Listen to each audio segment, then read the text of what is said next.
테슬라 소식입니다. 역대급 차량 인도에도 주가 하락한 이유는 테슬라가 올해 공격적인 가격 인하로 역대급 분기 차량 인도화 생산을 달성했지만 주가는 급락했다. 자동차 판매 이익 마진 감소 우려와 고가 모델 판매가 줄었기 때문이라는 분석이다. 3일 마켓워치와 로이터 통신에 따르면 테슬라는 전날 1분기에 44만 808대를 생산했고 42만 2,875대의 차량을 인도했다고 발표했다. 테슬라 주가는 전 거래일 대비 6.12% 급락했다. 1월 인도 대수는 전년 동기보다는 36%, 지난 분기보다 4% 증가한 것으로 분기 기록으로는 생산 및 인도 대수 모두 역대 최고치였다. 테슬라는 미국과 중국 등에서의 가격 인하 전략을 발표하면서 판매 대수를 늘렸다. 월가에서는 테슬라에 대해 우려 섞인 분석을 내놨다. 일부 분석가들은 이번 수치가 일론 머스크의 2023년 200만 대 납품 목표 달성을 위해 올해 더 많은 가격 인하가 필요한지에 대한 의문을 제기했다. 하그리브스 랜스다운의 주식 애널리스트인 소피런드 에이트는 테슬라의 가격 인하는 현재 분명히 원하는 효과를 내고 있지만 가격을 인하할 수 있는 횟수에는 한계가 있다며 올해 인도 목표 달성이 약간 어려워 보이는 상황에서 타사 대비가치 평가에 있어 추가적인 하락 압력이 가해질 수 있다고 밝혔다. 투자은행 번스타인의 애널리스트들도 테슬라가 물량 목표를 달성하기 위해 올해 또는 내년의 가격을 더 낮춰 마진은 점진적으로 하락할 수 있다고 밝혔다. 또 전기차 업체의 치열한 경쟁이 심화되고 있는 상황이다. 테슬라의 경쟁사인 상위 글로벌 자동차 기업들도 대부분 출하량 개선으로 1분기 미국 판매가 증가하고 있다. 제너럴 모터스는 전기차 판매가 17.6% 증가했으며 아시아 경쟁사인 마쓰다, 혼다, 현대도 성장세를 보였다. 발표된 테슬라 판매 차량 구성을 보면 고가 모델의 판매가 감소한 점도 우려되는 대목이다. 테슬라는 이번 분기에 가장 비싼 모델인 모델 S 세단과 모델 X SUV 차량을 1만 695대 인도했다고 밝혔다. 이는 2021년 3분기 이후 두 제품을 합산했을 때 1월과 3월 초의 가격 인하에도 불구하고 낮은 수치다.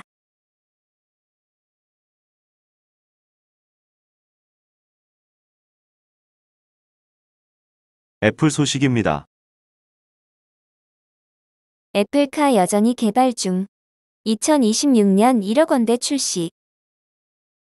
애플이 전기차를 출시하겠다는 계획은 계속 추진되는 것으로 보인다. 지난해 12월 애플은 스티어링 휠이나 페달 없이 자율주행 전기차를 생산하는 것이 현 단계에서는 불가능하다는 사실에 직면했다. 이에 따라 전기차 출시를 2026년으로 연기하고 운전석이 있는 전통적인 자동차 형태로 출시할 것이라고 수정된 계획을 발표한 바 있다. 또 애플이 테슬라와 정면으로 맞서는 형태로 자율주행 기술 개발에 힘을 쏟고 있다. 미국 캘리포니아주 교통국 자율주행차 테스터 프로그램 최신 데이터에 따르면 애플은 자율주행 전기차 프로토타입 개발을 위한 테스트 드라이버 수를 꾸준히 늘리고 있다고 맥리포트는 전한다. 현재 애플 자율주행차는 67대의 드라이버는 201명이나 된다. 이는 14대의 자동차에 59명의 운전자를 배치한 테슬라보다 훨씬 많다. 또한 55대 차량에 179명의 운전자를 보유한 벤츠보다도 많다. 가장 큰 규모는 웨이모와 크루즈다. 웨이모는 자율주행차 326대, 운전자 971명을 보유하고 있다. 크루즈 역시 운전자 414명, 차량 709대를 확보한 상태다. 이어 죽스는 운전자 1021명, 차량 167대다. 맥리포트 보고서에서 얻은 또 다른 정보는 애플의 무인 자율주행 자동차가 총 16건의 충돌 사건에 연루되었다는 것이다. 그중 가장 최근 사건은 자동차가 수동으로 작동되는 동안 연속 충돌이 발생한 것이다. 애플이 전기차 시장 진출에 대해 침묵을 유지하는 동안 적어도 테스터팀은 꾸준히 성장하고 있다. 애플은 아직 자동차를 생산할 파트너를 찾지 못했을 수도 있지만 작년 말 보고서에 따르면 2026년 출시를 목표로 정했다. 애플카가 시장에 출시된다면 10만 달러 가격대를 목표로 하여 테슬라 모델 S 및 벤츠 EX와 직접적인 경쟁을 할 것으로 보인다.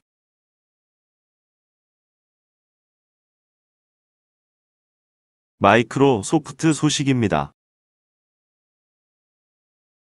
매출 욕심 드러낸 미즈. 광고 붙은 유빙. 마이크로소프트가 자사 검색 엔진 빙의 챗GPT를 연동한 유빙 서비스에 광고를 붙이기 시작했다. 상업화된 검색 엔진 사이에서 새로운 대안으로 떠오를 것이라는 기대를 받았으나 출시 2달이 채 지나지 않아 다른 포털과 유사한 방향으로 변하고 있다. 지난 2월 7일 뉴빙을 선보일 때부터 예고된 일이긴 했지만 수익화 시기가 지나치게 빨라졌다는 목소리가 나온다. 일각에서는 MS와 오픈AI가 막대한 초거대 AI 운영 비용 부담으로 매출 증대에 너무 집중하는 것이 아니냐는 지적도 있다. 사일 업계에 따르면 초거대 AI 자연어 모델 챗GPT를 적용한 AI 검색 서비스 뉴빙에 최근 광고가 적용됐다. 구글에서 서치 부문 개발자로 일한 데발가 다스는 지난달 29일 자신의 트위터에 빙챗에 이제 광고가 있다며 자연어 모델에서 광고 시장이 어떻게 전개되고 검색 광고에 어떤 영향을 미칠지 흥미롭다며 뉴빙에 광고가 적용된 이미지를 공유했다. 뉴빙 광고는 뉴빙에 검색했을 때 나타나는 결과와 연동된 링크에 광고 정보를 노출하는 것이다. 뉴빙은 대화처럼 생성된 검색 결과의 신뢰를 높이기 위해 일부 정보 값에 링크를 붙인다. MS는 최근 자사 블로그에 뉴빙 광고 기능을 실험 중이라며 우리는 이 새로운 검색 세계에서 광고의 미래를 개척함으로써 콘텐츠 제작자들의 더 많은 트래픽과 수익을 제공하려 한다며 업계와 협력해 건강한 생태계를 지속적으로 조성하는 것이라고 광고 적용 이유를 설명했다. 앞서 MS는 지난 2월 뉴빙 공개 시점부터 광고를 적용할 계획이라고 밝혔다. MS는 당시 AI 기반의 MS 빙과 엣지는 소비자뿐만 아니라 우리의 광고주를 위한 것이라며 심층적 대화 참여에 맞춤화된 경험을 주고 광고주의 로이를 향상할 수 있다고 설명했다. 그러나 IT 업계에서는 출시 2달 만에 광고 적용이 지나치게 빠르다고 본다. 외신들은 새로운 검색 방식에 이용자들이 온전히 적응하기도 전에 수익화를 시작함으로써 광고와 콘텐츠의 경계를 흐리고 있다고 지적했다. 광고로 노출된 결과를 다른 내용으로 대체할 수 없다는 것도 문제다. 포털에서는 광고가 붙은 검색 결과뿐만 아니라 광고가 붙지 않은 결과도 나열식으로 노출한다. 이와 달리 뉴빙은 광고를 중심으로 한 하나의 답변만 제공한다. 이용자가 다른 응답을 요청할 수도 있지만 하나의 맥락에 20개로 쿼리가 한정돼 있으므로 같은 질문을 2번 물어볼 가능성은 낮다. 이는 IT 업계가 챗GPT 등장으로 기대했던 것과 정반대의 결과를 가져온다.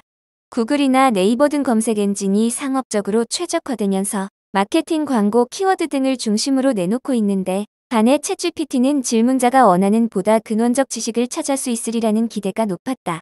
그러나 뉴빙이 내놓는 하나의 대답이 광고라면 포털보다 더 짙은 상업성을 띌 수도 있다. 업계에서는 MS와 오픈AI가 수익화 시계를 빠르게 돌린 이유가 지나치게 높은 초거대 AI 운영 비용 때문이라고 추측하고 있다. GPT-4와 같은 초거대 AI를 많은 서비스에 적용하면서 지나치게 많은 서버 하드웨어, 즉 GPU를 소비하게 된 것이다. 테크크런치, 더 인포메이션 등 외신은 이 때문에 MS가 MS365 코파일럿을 발표만 하고 대중에 제공하지 못하고 있다고 지적했다. 업계는 챗GPT를 운영하는데 하루에 수십억 원의 비용이 들어간다고 분석했다.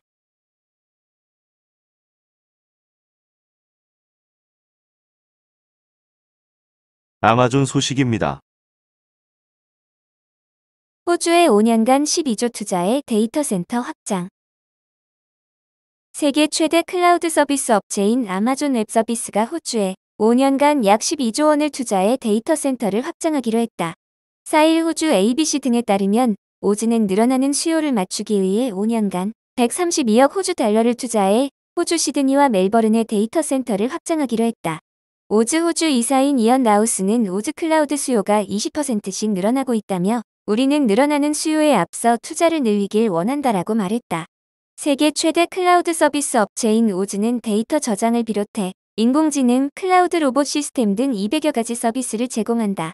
오즈는 2012년부터 지난해까지 92억 호주 달러를 투자해 시드니의 대규모 데이터 센터를 운영하고 있다. 오즈는 총 투자액 중 110억 호주 달러는 시드니에서 운영 중인 데이터 센터를 확장하고 나머지 22억 호주 달러는 지난 1월 문을 연 멜버른 센터 등에 투자할 계획이다. 이번 투자는 아마존이 지난 1월 1만 8천 명을 감원하고 9천 명을 추가 해고하겠다고 발표한 뒤에 나왔다. 아마존은 지난해부터 경기 침체 우려 등으로 실적 부진을 겪으면서 대규모 구조 조정에 나서고 있는 모습이다. 이런 상황에서 호주의 대규모 투자를 결정한 것은 호주의 대규모 재생에너지 시설을 활용하기 위해서다. 아마존은 2025년까지 리백을 달성하겠다고 발표한 바 있다. 시드니가 속한 뉴사우스웨일스주에는 392GWh를 생산할 수 있는 대규모 태양광 발전소가 있어 재생에너지만으로 대규모 데이터 센터를 가동할 수 있다고 판단한 것이다. 앤서니 앨버니지 호주 총리는 이번 투자로 일자리 1만 1천 개가 생겨날 것으로 기대한다며 오즈의 투자는 일자리를 창출하고 디지털 기술을 발전시키며 혁신을 촉진하고 지역 커뮤니티 발전에 도움이 될 것이라고 말했다.